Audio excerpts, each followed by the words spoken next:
ఆత్మజ్ఞానం అంటే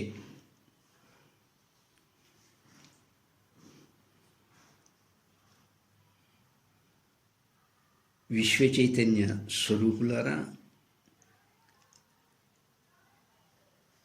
ఆకాశానికి మేఘాలతో సంగత్వం ఉండదు. అలాగే ఆత్మజ్ఞానంతో ఉన్న ఆత్మజ్ఞానికి దేంతోనూ సంగత్వం ఉండదు. తామరాకుకి నీటి బిందువులతో సంగత్వం ఉండదు. ఆత్మజ్ఞానంతో ఉన్న ఆత్మజ్ఞానికి దేంతోనూ సంగత్వం ఉండదు. తెరకి దృశ్యాలతో సంగత్వం ఉండదు. ఆత్మజ్ఞానంతో ఉన్న ఆత్మజ్ఞానికి అలాగే దేంతోనూ సంగత్వం ఉండదు. అద్దానికి ప్రతిబింబంతో సంగత్వం ఉండదు. ఆత్మజ్ఞానంతో ఉన్న ఆత్మజ్ఞానికి దేంతోనూ సంగత్వం ఉండదు. సరస్సుకి పైన పక్షితో చంద్రునితో సంగత్వం ఉండదు. ఆత్మజ్ఞానముతో ఉన్న ఆత్మజ్ఞానికి దేనితోనూ సంగత్వం ఉండదు.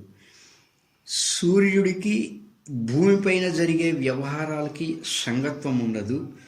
ఆత్మజ్ఞానంతో ఉన్న ఆత్మజ్ఞానికి అలాగే దేంతోనూ సంగత్వం ఉండదు. గాఢ సముద్రపు లోతుల్లో ఉన్న ప్రశాంత స్థితికి పైన ఉన్న అలలకి ఏ సంగత్వము ఉండదు. అలాగే ఆత్మజ్ఞానంతో ఉన్న ఆత్మజ్ఞానికి దేనితోనూ సంగత్వం ఉండదు. అలా ఆత్మజ్ఞానంతో ఉన్న ఆత్మజ్ఞానికి ఈ ప్రపంచ విషయాలపై ఏ సంగత్వము ఉండదు, ఏ కర్తృత్వ భావన ఉండదు, ఏ భోక్తృత్వ భావన ఉండదు.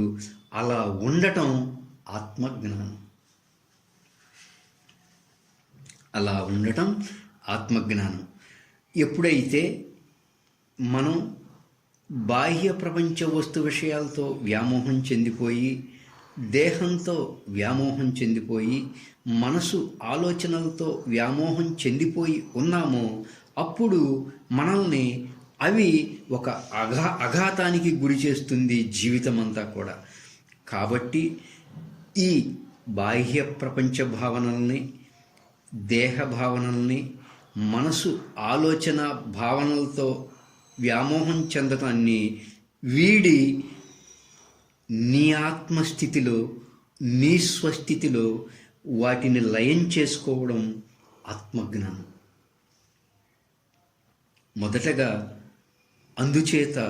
మొదటగా ఈ బాహ్య ప్రపంచంతో ఉన్న వ్యామోహాన్ని వీడాలి.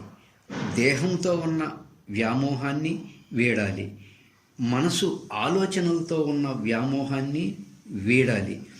వీటికి అతీతంగా ఉన్న ఆ చైతన్య స్వరూపాన్ని నేను అనేటువంటి ఆత్మజ్ఞానాన్ని పొంది ఒక ఆత్మనిష్టతో ఒక చైతన్య స్వరూపంగా ఎవరమైనా సరే నిలిచిపోవాలి. నీవెవరు అంటే గమనించబడేదేది కూడా నీవు కాదు, నీ వాస్తవ స్వరూపం కాదు. నువ్వు ఈ బాహ్య ప్రపంచ వస్తు విషయాల్ని, నీ దేహాన్ని, నీ మనసుని గమనించేవాడివి. అంటే నీ వాస్తవ స్వరూపం గమనించే స్వరూపం. నువ్వెవరు అంటే నువ్వు ఒక సాక్షి స్వరూపానివి. ఈ బాహ్య ప్రపంచ వస్తువుల్ని నువ్వు గమనించేవాడివి, నీ దేహాన్ని నువ్వు గమనించేవాడివి, నీ మనసుని నువ్వు గమనించేవాడివి. ఇది ఆత్మ విజ్ఞానం.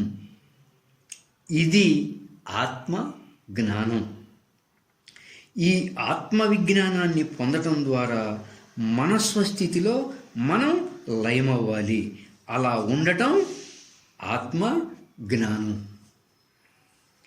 ఎలాగైతే సముద్రము నుంచి అలలొచ్చి మరలా సముద్రంలో లీనమైపోతాయో అలాగే మన మనసు నుంచి కూడా ఉదయాన్నే నిద్రలేవగానే ఈ బాహ్య ప్రపంచ వస్తు విషయ భావనలు, ఈ దేహ భావనలు, ఈ మనసు ఆలోచన భావనలు వచ్చి మళ్ళా గాఢ నిద్రలో మన చైతన్య స్వరూపంలోనే, మన ఆత్మస్థితిలోనే లయమైపోతూ ఉంటాయి. అలలు వేరు, సముద్రం వేరు అని కాకుండా అంతా నీరే, ఏకము.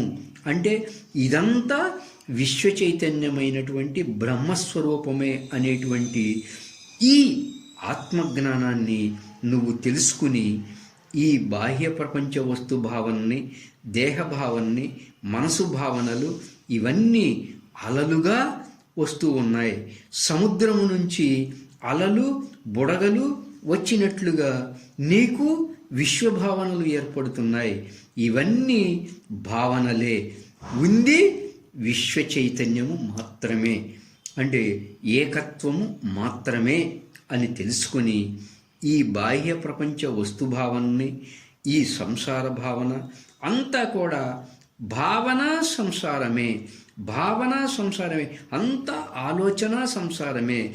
ఇటువంటి భావనలన్నింటినీ కూడా నీ ఆత్మస్వరూప స్థితిలో లయం చేసుకోవడమే ఆత్మ జ్ఞానం.